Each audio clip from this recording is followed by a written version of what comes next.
Capítulo 16. Notas sobre la resurrección de los muertos. Una noche, mientras estaba en un centro comercial a unos 20 kilómetros de casa, un joven recibió una puñalada, un suceso nada habitual en la zona.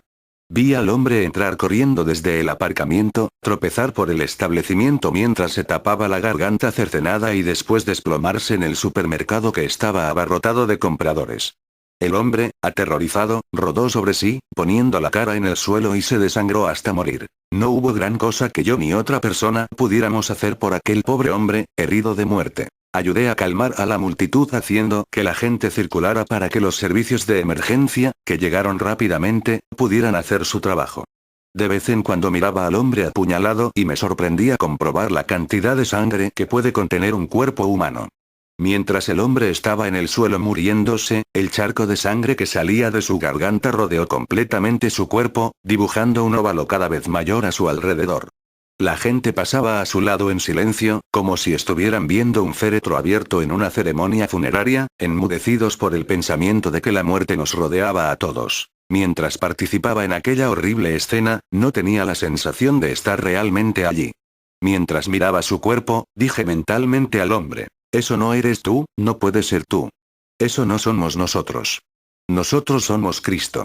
El cuerpo, la sangre, el pensamiento de la muerte. Nada de ello parecía más real que una película.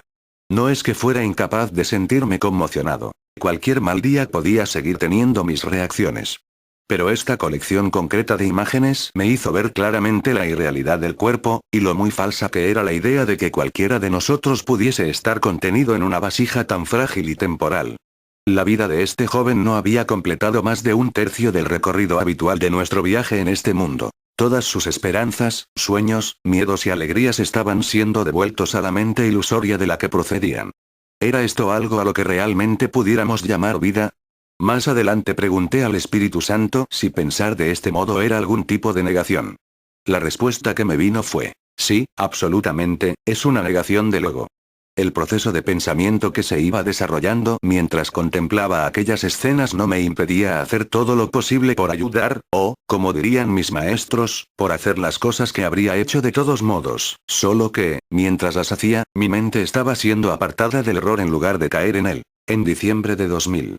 Después de haber reflexionado sobre la muerte y de maravillarme del espectáculo de una elección presidencial que fue decidida por la Corte Suprema más que por la voluntad de los votantes, Arten y Pursa hicieron su 16ª aparición. Arten. No hay gran cosa que decir sobre la experiencia del centro comercial.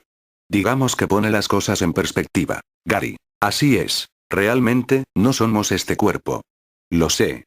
He tenido muchas experiencias que me lo han dicho, pero esta es la primera vez que el Espíritu Santo ha usado un truco del ego, que supuestamente tenía que convencerme de la realidad del cuerpo de otra persona, para enseñarme lo contrario. Arten. Muy bien.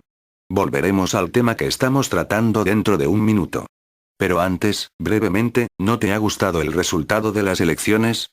Gary. ¿Qué elecciones? Habría sido mejor que ni siquiera las hubiéramos tenido.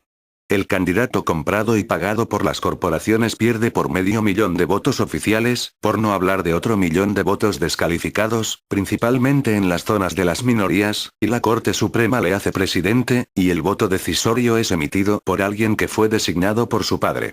Otro juez de la Corte Suprema, que dijo en público que creía estar en una guerra cultural con sus oponentes, de hecho anotó al emitir su decisión que sería equivocado contar los votos de Florida porque eso cuestionaría la legitimidad de la elección de Bush. Tengo noticias que darte, amigo mío, la democracia está muerta. Arten. Herida sí, pero no muerta. Es cierto que en tu país la voluntad de la gente a menudo puede ser manipulada por los poderes fácticos ocultos, incluyendo los modernos medios de comunicación corporativos.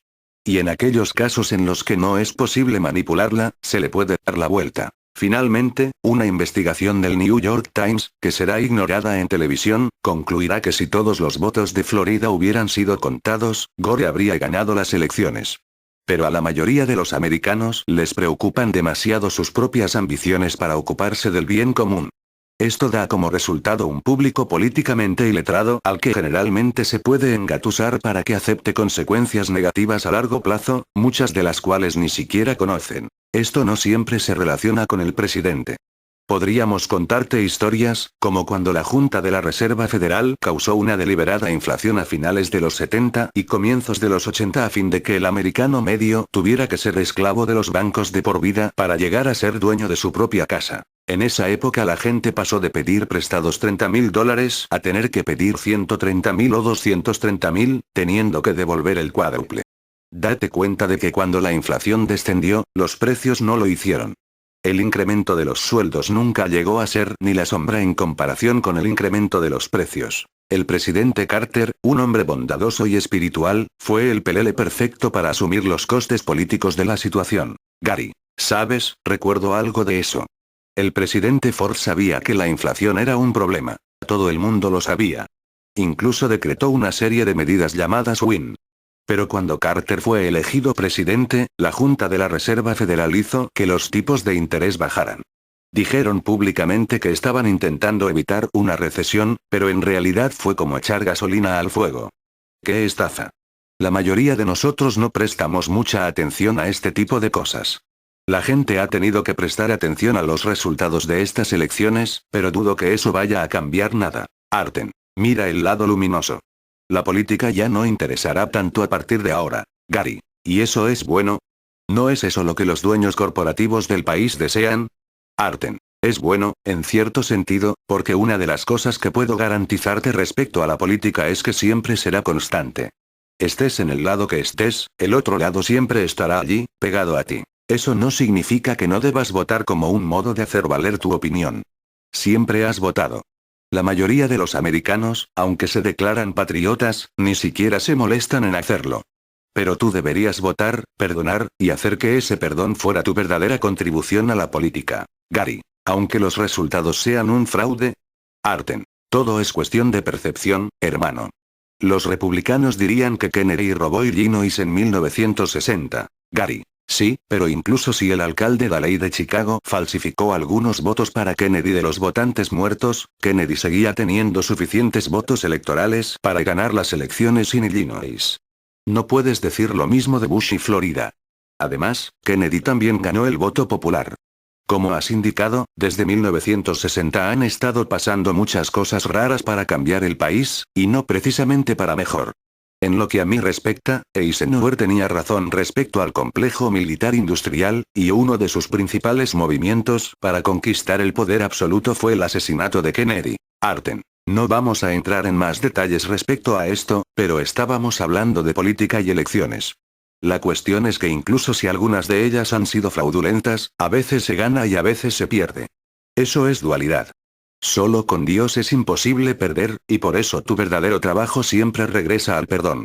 Entonces, ¿puedes perdonar esta elección? Gary. De acuerdo, hermano. Detestaría que mi cuerpo muriera teniendo algo tan estúpido como esto sin perdonar. Arten. Excelente. Como sueles pensar que eres un especulador y un capitalista, de vez en cuando nos hemos tomado el tiempo de hablar contigo de dinero y de política. Pero en realidad tú no eres esas cosas, y no es necesario que seas preciso respecto a los detalles de tus agravios a nivel de la forma. Lo que estás viendo en realidad no está allí. Tú lo has fabricado. Teniendo en cuenta lo que ya sabes, no tienes ninguna razón lógica para proyectar tu culpa inconsciente sobre los ricos, especialmente porque no te importaría ser uno de ellos. Esto significa que tienes una oportunidad perfecta para perdonarte a ti mismo perdonando a los demás.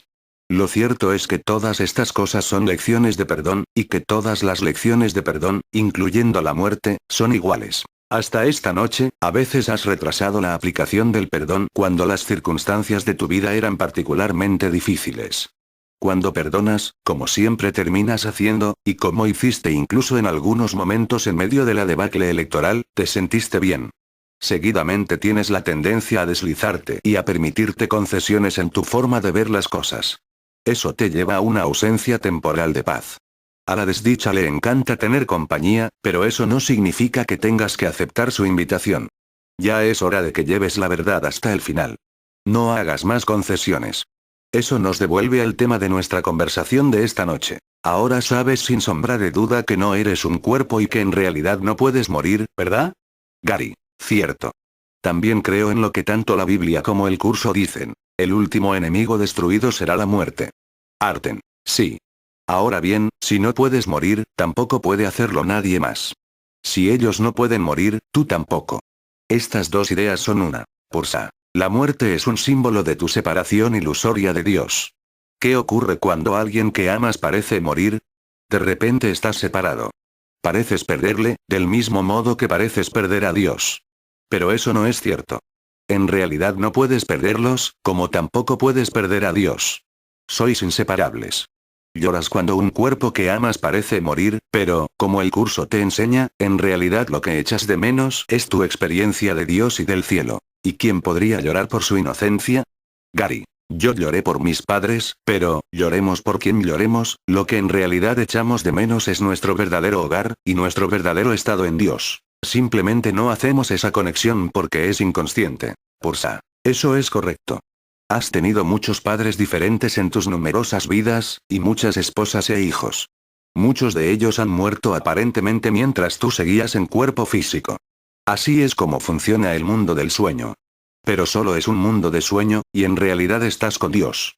El sistema de pensamiento del Espíritu Santo te está haciendo despertar y, una vez aprendido, de ti depende hacer tu trabajo y acordarte de él y de su sistema de pensamiento en este nivel. Gary. Por eso, cuando recuerdo que no debería albergar ningún resentimiento, dejo de hacerlo. En realidad, no hay ninguna injusticia si yo lo he inventado todo, y lo he inventado por alguna razón. Cuando recuerdo eso me siento en paz, pero después me olvido y vuelvo a quedar atrapado en la basura del ego. Pursa. Sí. Y ahí has identificado uno de los mayores problemas de todos los estudiantes serios del curso. Gary. Una vez que conoces y comprendes la verdad, puede seguir siendo muy difícil recordarla cuando te ocurren cosas negativas, especialmente si tiene que ver con algo que consideras importante. Pursa. Exactamente. Mantenerse vigilante puede ser difícil, pero es obligatorio. De vez en cuando tienes que volver a comprometerte a estar aún más alerta. Cuando no consigues recordar la verdad que te propone el Espíritu Santo, retrasas tu propia felicidad. Como el curso pregunta, ¿qué es el milagro si no es de recordar? ¿Y hay alguien en quien no se encuentre esta memoria? Gary. Sé por experiencia que puedo hacer este curso cuando lo recuerdo. Pursa. Sí, puedes. Puedes hacerlo independientemente del problema que afrontes, incluyendo la muerte de tus seres queridos y la muerte de tu propio cuerpo, que, como ya te hemos dicho, ocurrirá en un punto del guión que tú mismo has determinado. ¿Por qué preocuparte? No es más que otra oportunidad de perdonar. Pase lo que pase, lo más inteligente que puedes hacer es aprovecharlo para perdonar, y mejor antes que después. Arten. Temes la muerte inconscientemente y te sientes atraído por ella inconscientemente. Una vez dijiste que era como la atracción de la polilla hacia la llama. La atracción hacia la muerte es lo que el curso denomina el tercero de los 4 grandes obstáculos para la paz, y tu miedo a la muerte está solamente subordinado al erróneo temor de Dios. Podrías decir que el temor a la muerte es un símbolo del miedo a Dios, y sin culpa en tu mente inconsciente, será imposible que sientas miedo hacia ninguno de ellos. J no tenía miedo a la muerte, y ciertamente no temía a Dios. Ya no es necesario que temas a tu padre. Deberías observar la muerte ilusoria de tu cuerpo físico como el día de tu graduación.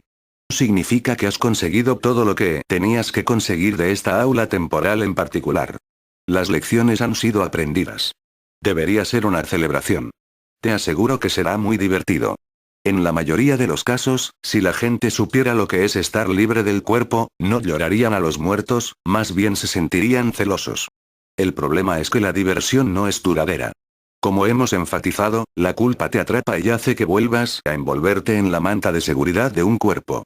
Esta es simplemente la continuación del sueño de nacimiento y muerte. Gary. Por eso quiero asegurarme de aprovechar mis oportunidades de perdonar ahora. De ese modo la muerte será más divertida, y yo podré estar más adelantado en mi progreso, ya sea que parezca estar en un cuerpo o no. Si llegara a iluminarme en esta vida, genial. Si no, seguiré estando mucho mejor. Habéis hablado de la reencarnación, pero ahora entiendo que solo es algo que parece ocurrir. Solo estoy soñando que voy de un cuerpo al siguiente. Arten. Eso es cierto. En cuanto a la reencarnación, en realidad no importa lo que se crea, siempre que se perdone. El curso dice, lo único que se tiene que reconocer, no obstante, es que el nacimiento no fue el principio y que la muerte no es el final. Gary. De modo que la conciencia, aunque es un estado irreal, continúa después de la aparente muerte del cuerpo. Cuando despiertas completamente del sueño, la conciencia desaparece y experimentas tu unidad con Dios y con toda la creación. Pursa. Has sido todo lo exacto que se puede ser, hermano. Todos entraremos en el reino juntos porque, como hemos dicho, el tiempo solo es una ilusión. No transcurre ninguna larga espera entre el momento de tu iluminación y la iluminación de los demás, porque la iluminación es un estado de ser que está más allá de los confines del tiempo y del espacio. La mente hizo el tiempo y el espacio, y por lo tanto debe, por definición, estar fuera de ellos. Una cosa más. Está bien llorar la muerte de un ser querido al principio. La gente suele tardar algún tiempo en perdonar algo así. Actúa siempre apropiadamente en tus tratos con los demás. Gary. Hace mucho tiempo mencionaste algo sobre J sanando a unas personas que ya estaban muertas. Asumo que Lázaro era una de ellas, pero ¿cómo fue que J lo hizo? Arten. El acto de resucitar a un muerto no es diferente de sanar a un enfermo. El verdadero sanador sigue siendo la mente del paciente. Tú te unes con esa mente a fin de recordarle su verdadera identidad. J estaba tan avanzado que no estaba dispuesto a hacer concesiones respecto a una idea tan importante. Como dice en el curso, comentando tu relación con él, tu mente optará por unirse a la mía, y juntos somos invencibles. Tú y tu hermano os uniréis finalmente en mi nombre, y vuestra cordura os será restaurada. Resucité a los muertos porque sabía que la vida es un atributo eterno de todo lo que Dios viviente creó. ¿Por qué crees que habría de ser más difícil para mí inspirar a los desanimados o estabilizar lo inestable? Yo no creo que haya grados de dificultad en los milagros. Tú sí, Gary. De modo que, para él, resucitar a los muertos no era más difícil que curar a los enfermos, o perdonar a alguien por decirle algo desagradable, o cualquier otro milagro. Todos son iguales. Siendo la vida un atributo eterno de todo lo que Dios creó, J sabía que la muerte no existe realmente. Solo lo que Dios creó es real, y lo que Él creó nunca morirá. Arten. Sí. No olvides que el cuerpo solo es un símbolo. J no estaba haciendo que el cuerpo de Lázaro fuera nada especial, del mismo modo que no hacía que su propio cuerpo fuera especial. Hacer que la mente reanimara temporalmente la proyección corporal era simbólico. El cuerpo mismo es insignificante. La cuestión es enseñar que simplemente no hay muerte. A pesar de lo que dice la Biblia, Lázaro no permaneció en su cuerpo por mucho tiempo una vez que J le resucitó.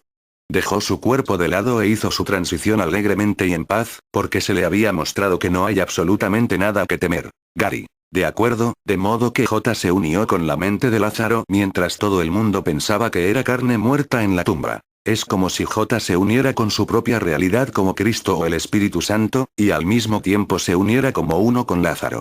Las mentes están unidas, de modo que J pudo hacer brillar su amor sobre la mente de Lázaro y ambos fueron uno con el Espíritu Santo, pues J ya sabía que él era su verdadera identidad.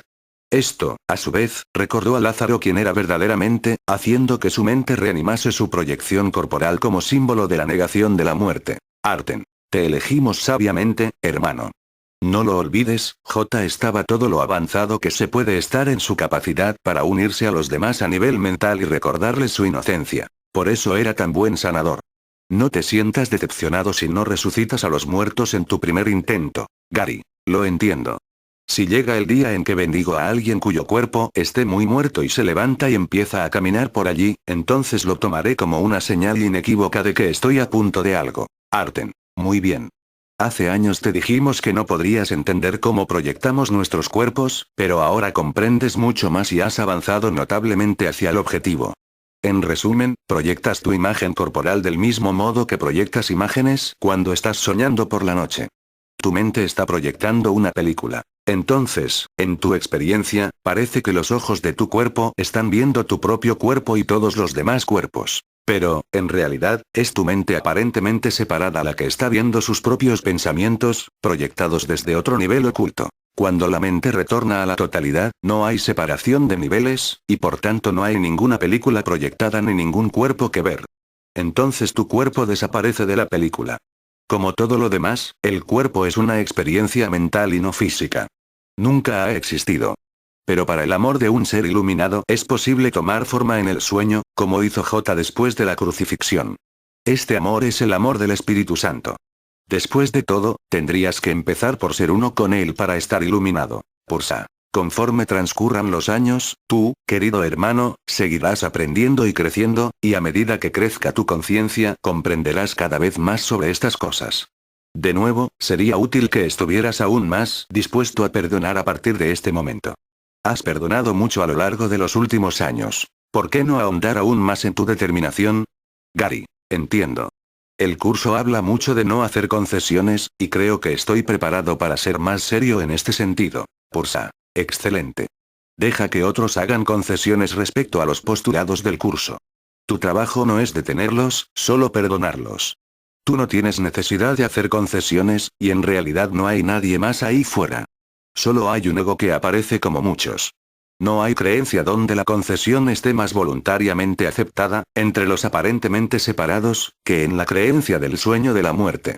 Como dice el curso, si la muerte es real para una sola cosa, la vida no existe.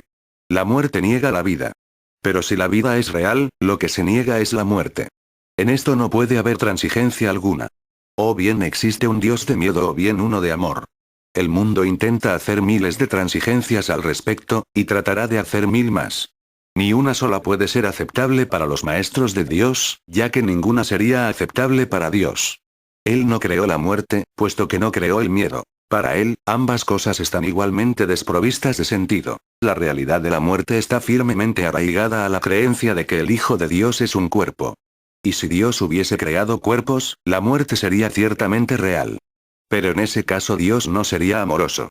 Ningún otro punto ilustra en forma tan clara el contraste que existe entre la percepción del mundo real y la del mundo de las ilusiones. Gary. Una vez más, el mundo real es lo que veré, no con los ojos de mi cuerpo, sino con mi actitud cuando haya perdonado completamente al mundo y no proyecte en él ninguna culpabilidad inconsciente. Eso también significaría que he sido perdonado completamente, y que la percepción y el tiempo están llegando a su fin para mí. Pursa. Eso es correcto, hermano mío. Es agradable ver que cumples con tus tareas de leer el curso, así como con la tarea de perdonar. Gary. Gracias. Hablando de la creencia de que el Hijo de Dios es un cuerpo, este año los científicos han descifrado el mapa del genoma humano, que es el esquema completo del código genético humano, el libro de la vida. Dicen que determina quiénes somos. Pursa. Sí. Adoran la complejidad y la supuesta belleza del cuerpo e ignoran la mente que lo dirige. Eso es como pensar que un ordenador, que no puede hacer nada por sí mismo, es importante, y que hay que ignorar al programador que le dice qué hacer. El ego ha triunfado temporalmente. Recuerda, si algo permite a los investigadores descubrir tratamientos para las enfermedades que puedan ayudar a la gente, no nos opondremos a ello. Ya hemos indicado que la mayoría de las mentes pueden curar los cuerpos con más facilidad si media un tratamiento que la persona pueda aceptar sin miedo. Pero tienes que recordar otra cosa. Hay personas que cumplen con todas las condiciones físicas para sufrir enfermedades cardíacas y el mal de Alzheimer, que tienen las arterias obstruidas o que tienen un historial familiar nefasto, y sin embargo, no muestran ningún síntoma de estas enfermedades. Siempre es la mente la que decide si ponerse enferma o no, y si curarse o no. Gary. Bien. Recuerdo algo que he querido preguntaros durante años y siempre me olvidaba. ¿Es la sábana santa de Turín realmente el lienzo funerario de J? ¿Dejó en él intencionadamente su imagen como símbolo de su resurrección? Arten. No queremos echar un jarro de agua fría sobre algo con lo que la gente está encantada, pero la sábana es una falsificación brillante hasta tal punto que casi es la obra de un genio. Se le han practicado varias pruebas científicas que han ofrecido conclusiones contradictorias, y algunas de ellas parecen indicar que la sábana es auténtica. Existen otras explicaciones para estos resultados. Tienes que darte cuenta de que la sábana fue hecha en una época en la que era muy importante para las iglesias tener reliquias de figuras famosas. Entonces se consideraba que tenían mucho poder. Déjame que te pregunte esto. ¿Crees realmente que J dejaría algo detrás para glorificar la realidad de su imagen corporal? No. En la resurrección, el cuerpo simplemente desaparece. A propósito, la imagen de la sábana no refleja la verdadera apariencia de J, como tampoco la reflejan los cuadros que se han hecho de él. Las pruebas físicas son innecesarias, Gary. Lo único que necesitas es fe. El cuerpo de J no era nada para él. Ahora no trates de hacer que una imagen suya sea importante. El cuerpo, el universo y todo lo que contiene solo son imágenes en tu mente, partes de un juego de realidad virtual. A veces es posible que sea una falsificación convincente de la vida, pero, como la sábana, es falso. No busques allí tu salvación. Busca siempre donde la respuesta realmente se encuentra, en la mente donde habita el Espíritu Santo, y la encontrarás. Recuerda, decimos que Dios es, y después dejamos de hablar porque no hay nada más. Porsa. Para terminar nuestra conversación sobre el tema de la muerte, recuerda lo que dice el curso sobre tu aparente vida y muerte en este mundo. En cualquier otro estado que no sea el cielo, la vida no es más que una ilusión. En el mejor de los casos parece vida. En el peor, muerte. Ambos son, no obstante, juicios acerca de lo que no es la vida, idénticos en su inexactitud y falta de significado. Fuera del cielo, la vida es imposible, y lo que no se encuentra en el cielo no se encuentra en ninguna parte. J te llama a estar con Él, y a unirte a Él donde la vida realmente está. El primer advenimiento de Cristo no es más que otro nombre para la creación, pues Cristo es el Hijo de Dios. El segundo advenimiento de Cristo no significa otra cosa que el fin del dominio del ego y la curación de la mente. Al igual que tú, fui creado en el primero, y te he llamado para que te unas a mí en el segundo. Si estás preparado para responder a la llamada, entonces, sabiendo lo profunda que puede ser la culpabilidad inconsciente, estarás cada vez más determinado a perdonar a tu hermano en cada oportunidad que tengas. Y estarás con él cuando acabe el tiempo y no quede rastro de los sueños de rencor en los que bailas al son de la muerte.